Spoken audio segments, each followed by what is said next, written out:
Hey guys, I'm gonna start. I'm gonna start with my name first of all. My name's Danny. I'm gonna be doing a series of tutorials in Pro Tools software. This is an audio software, uh, industry standard. And today I'm gonna be talking about just in and outputs, but I'm gonna be doing a series of tutorials um, that digs deep inside Pro Tools and how it can benefit you and in sessions, whether it be music wise or film wise or anything like that. And I'll be using examples too. Like I have sessions and stuff I can show you guys. So hopefully you guys find these series of tutorials beneficial for you guys. And let's get started with this in and output tutorial. First things first, to get into your in and outputs in Pro Tools, you have to go to these little windows up here or tabs. You go to your setup, your in and output, and it brings up this in and output setup window. Now there are 6 tabs up here, one for your inputs, outputs, your buses, your inserts, mic preamps, and any hardware inserts, delays. Now right now, in the input tab, it shows what interface I have, which is an Avid Inbox. This obviously will change if you have like a Digio2, any other type of interface. Um, Here in your input window, let's talk about um, custom labeling your inputs and outputs. Right now I'm an input, so to custom label an input is very simple. Under name, you just double click and name it whatever you want.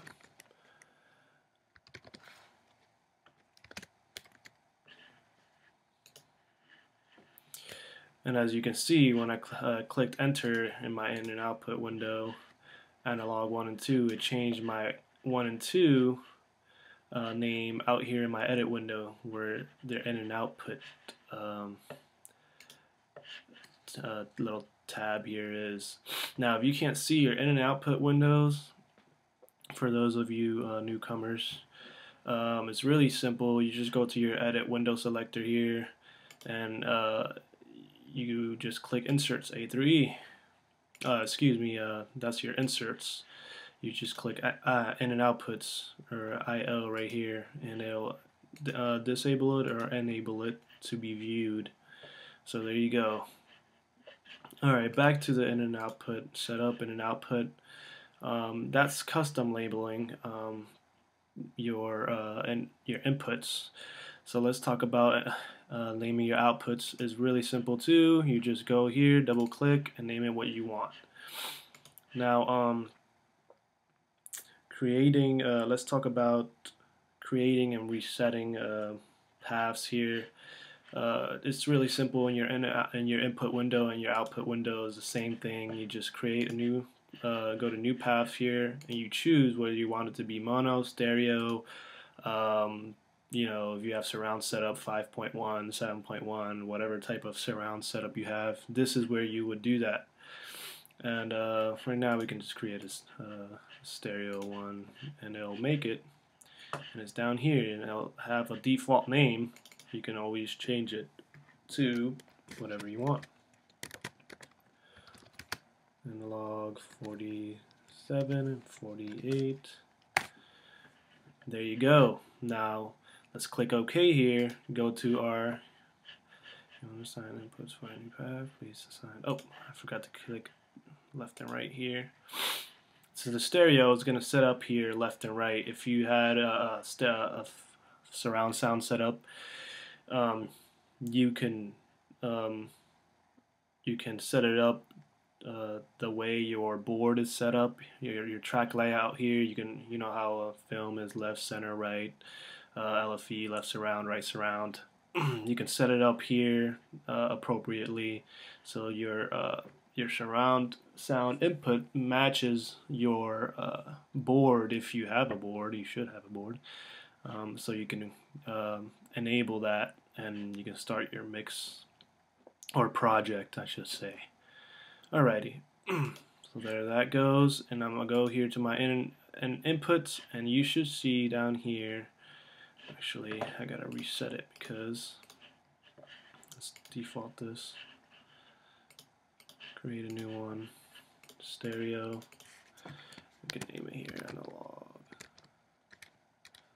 Analog 2, 3, and 4.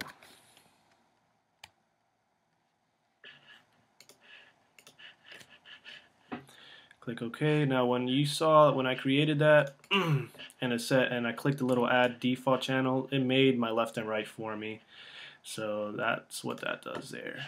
And then you also have the option of creating subpaths here if you choose to do that. Now my analog, I should have 2 appropriately there, 1 and 2.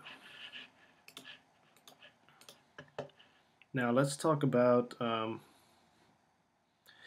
importing and exporting I/O setups or settings. It's really easy.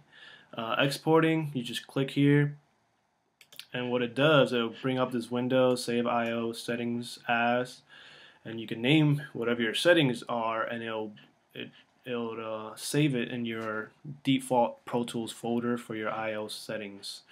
So when you go to Pro Tools, your Pro Tools folder, it should have an I/O settings folder, and it should have your settings saved in there. And the same thing with importing. You can choose from that particular folder what type of setting you would like to import, and it will do it appropriately. Let's talk about buses right now. Your buses, let me default this. Your buses are the same way. If you want to name them, just double click. So simple. You can set up if it's stereo, it's gonna be left and right. You can set it up that way.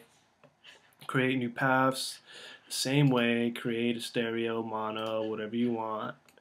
You can even set up your default output paths here. Make it built-in 1 and 2, or stereo, built-in 1 and 2. Really easy. In the same way with exporting and importing, you click these 2 little tabs here, whatever type of thing you want to do, either import or export, you do it appropriately. Name it, name whatever you want to name it, and you can save that, and you can import it into your session later. Now there are ways to customize sessions with MIDI setup. I won't be talking about that.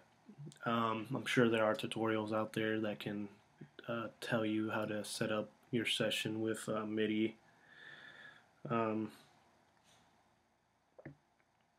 Let's see here.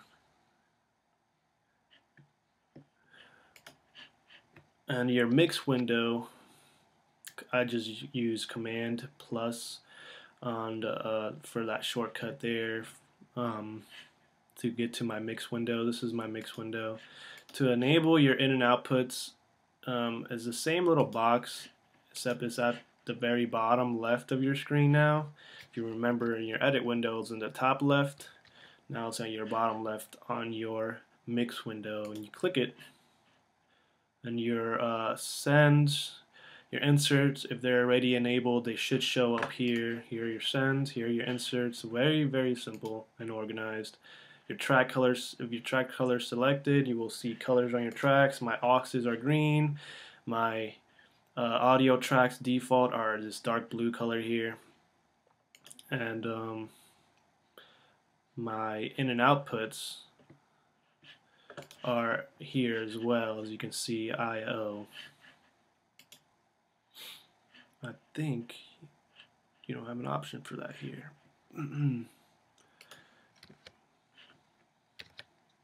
It's not showing me an option for in and outputs, which is pretty strange actually.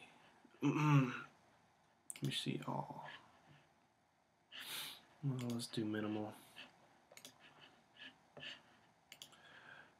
I'm missing my inserts now, as you can see. my sends A through E, as you can see. And there you go. That's how you can set up your mix window. It should by default show your in and outputs in your mix window, because there's not an option for it down here. I thought there was, but there's not. So if you can't see them in your mix window, you should be able to by default to see them.